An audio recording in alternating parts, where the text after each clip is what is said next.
저는 알코올 중독에 대해서 발표할 동덕여자대학교 약학과 이혜민입니다. 이러한 목차 순서대로 발표를 진행하도록 하겠습니다. 먼저 알코올 중독이란 문화적 허용 범위를 벗어나거나 개인의 건강 또는 사회관계를 해칠 만큼 많은 양의 알코올을 섭취하는 병적 상태를 이야기합니다.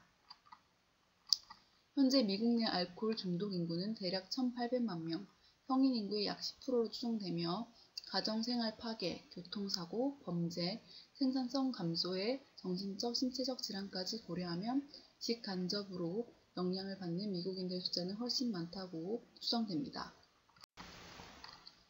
알코올 중독의 진단은 다음과 같은 기준으로 볼 수가 있겠습니다.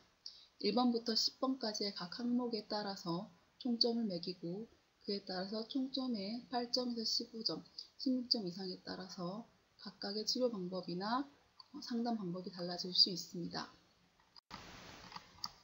다음으로 알코올 중독이 인체에 미치는 영향을 보도록 하겠습니다. 먼저 치사율이 증가할 수 있습니다. 남성의 경우에는 일반 사망률의 2배, 여성의 경우에는 일반 사망률의 3배까지 그 치사율이 증가할 수가 있고 특히 25세에서 44세 남성의 음주로 인한 4가지 주요 사망 원인은 사고, 살인, 자살, 간경변 등이 있겠습니다. 경제적 비용의 소실이 있습니다. 폭력 범죄 비용, 사고 및 화재 손실 비용, 사회적 총비용 등은 15억, 50억, 1360억 달러에 육박할 정도로 매우 높다고 볼 수 있습니다. 다음으로 건강에 미치는 영향이 있겠습니다. 이것은 간단하게 추린 것인데요.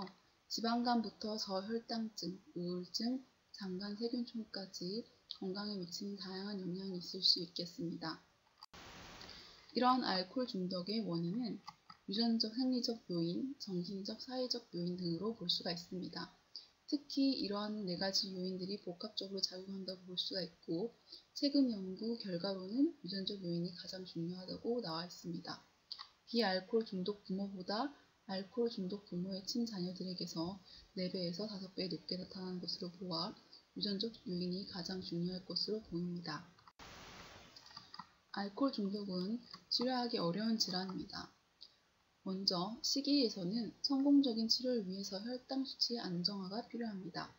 단당, 과일 주스, 건조 과일 섬유질이 적은 과일은 배제를 해야 되고 가공 탄수화물이나 흰색 밀가루, 인스턴트 감자, 흰쌀 등은 좀 제한하면서 복합 탄수화물의 섭취량을 늘릴 수 있도록 해야 합니다. 영양 보충의 경우 먼저 비타민 A는 비타민 A 결핍 자체가 알코올 중독자에게 흔하기 때문에 1일 25,000 IU 정도를 복용할 수 있도록 하며 단, 간 손상이 심한 경우에는 복용하지 않도록 합니다.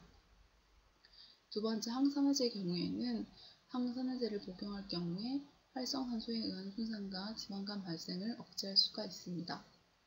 마그네슘은 알코올 중독자에게서 흔히 결핍될 수 있는 영양소로서 1일 3회 200에서 300mg을 복용할 수 있도록 합니다. 네 번째, 카르니틴은 1일 3회 300mg 정도를 복용할 수 있고 알코올성 지방간을 억제할 수 있습니다. 글루타민의 경우에는 이 조절 인체 연구에서 자발적으로 알코올 섭취를 줄여주기 때문에 1일 1g 정도를 복용하도록 권장하고 있습니다. 엉겅퀴 추출물은 70에서 80%가 실리마린이기 때문에 1일 3회 70에서 210mg의 실리마린을 복용할 수 있도록 하고 실리마린은 가벼운 증상에서부터 간경화에 이르기까지 모든 범위의 알코올 관련 간질환을 효과적으로 치료하기 때문에 우수한 치료제라고 볼 수 있습니다. 세 번째, 운동입니다. 규칙적인 운동은 불안증과 우울증 완화에 효과적이며 스트레스에도 더 잘 적응하게 합니다. 운동은 감정적 동요에 더 효과적으로 반응하게 함으로써 감정 충돌 시 알코올에 의존할 가능성을 줄여줄 수 있습니다. 네 번째, 상담, 정신사회학적 측면입니다. 상담센터 또는 숙련된 알코올 중독 전문 상담가와 밀접한 관계를 유지할 것이 필요합니다. 알코올 중독 치료를 위한 4단계 프로그램입니다. 각 단계별로 프로그램이 다릅니다. 먼저 1단계는 적극적인 알코올 섭취입니다. 이러한 환자들의 경우에는 즉시 전문가의 도움을 청하거나 알코올 중독 치료 기관 또는 단체와 접촉을 해야 합니다.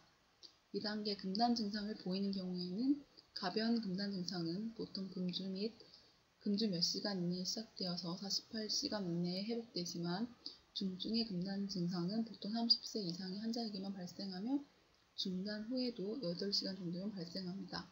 이런 사람들의 경우에는 입원 시설에 등록을 하도록 해야 합니다.